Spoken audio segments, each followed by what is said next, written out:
gisee fan yii yëpp ñu ngi si tiis ak naqar ak xol bu jeex si li dal sunu ay mbokk la ñuy wax parce que kër googu noonu indi coow li yëpp ñun fa la ñuy foowee sunu ay papa sunu ay yaay fa la ñuy foowee am na maire boo xamante ni yàlla def na ba tey mi ngi dund kooku témoin oculaire la am na presque 100 ans moom li ko manqué bëriwul te moom presque ñooy ñi njëkk dëkk ci kër gi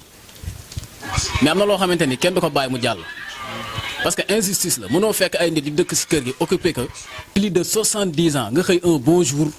ñëw di réclamer naan sunu maam moom fii sunu maam moom fee yéen ngeen dem procès ñu gagné leen procès bu leer naññi ngeen jaaraat ci suuf def seen ay lijjanti xëy suba jëf ju ñaaw ji en tant que sëriñ man du ma wax sax ay sëriñ ay sëtu sëriñ ñun li ñu xamoon dama daan dégg mag ñi naan wàll yu mooy jur sëriñ mais sëriñ yu mujj nii yàlla na ma yàlla baal si wax ni mais ay bandi rek la ñuy jur parce que lii du dara loolu ay banditisme lii jëf ji ñaaw boo kenn xamatul lu muy tudd xam nga ñi jëf lii nii duñu ubbi kër naan ñii ñëw leen dugg ñaaw na trop te ñun lii duñ ko bàyyi mu jàll de daan fu ñu ko mënte xeexe ak lu ñu ci mënte am daan dem jusqu'au bout parce que lii moom ñaaw na trop kenn xamul noo koy waxee fekk ay nit ñi nga xamante ni si biir kër gi am na si ki nga xamante ni maanaam moomin la suñu borom dafa dogal maanaam te kii gémminam mënul wax Aline Diop ndar fi ñëpp a ko xam récemment daaw la yaayam gaañu kër gi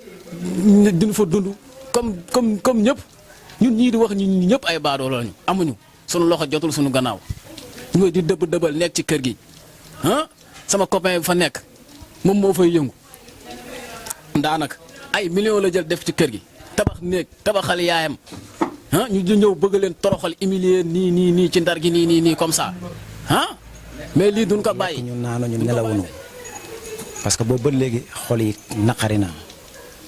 naqari na parce que Sénégal daal dafa mel na léegi justice amatu fi daal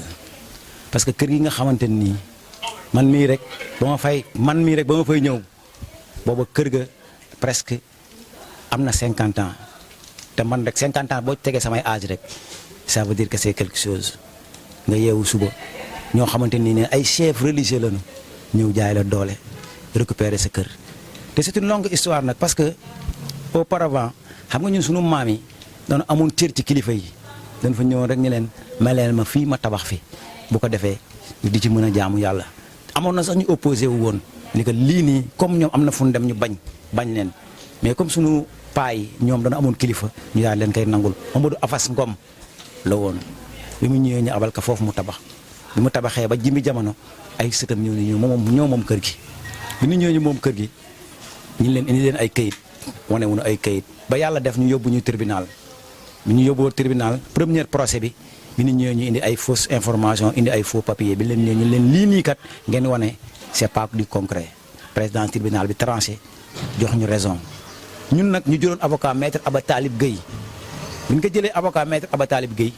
moom moo ni ñu bu ñu fa indilee kayit comme ñun on a déjà pris un avocat bu ngeen ñëwee mën na ma jox kayit yi est-ce que vous voyez bu ñu ñëwee ñu leen dem leen ci maître Aba Talib comme moom la ñu joxoon moom moo géré woon procès bi ngeen jox ko kayit yi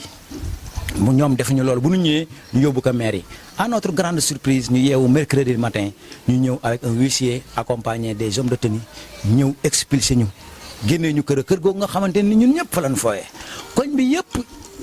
képp koo xamante nii rek am nga doom rek ci kër googu la fooyee ñun nag incha allahu rabbi du ñu bàyyi tey du ñu bàyyi suba léegi lañ jóge ci benn marche boo xamante ni def nañ sitting waxe dénoncer sunu mécontentement wane sunu amertume wane sunu tristesse du ñu bàyyi tey nag du ñu bàyyi tey parce que sunu alal la dañu jaay doole nanga ko ñu ngi ñaan nag autorité képp koy doomu Ndar képp ki nga xamante nii da nga jug pour xeex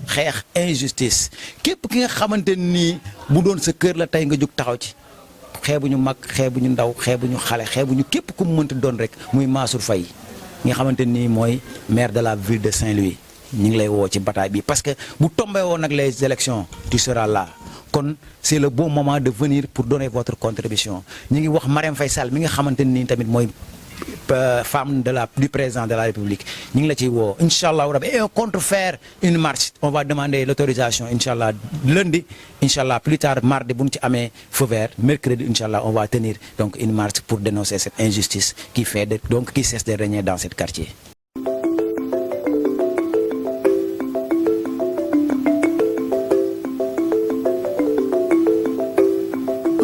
Thank you.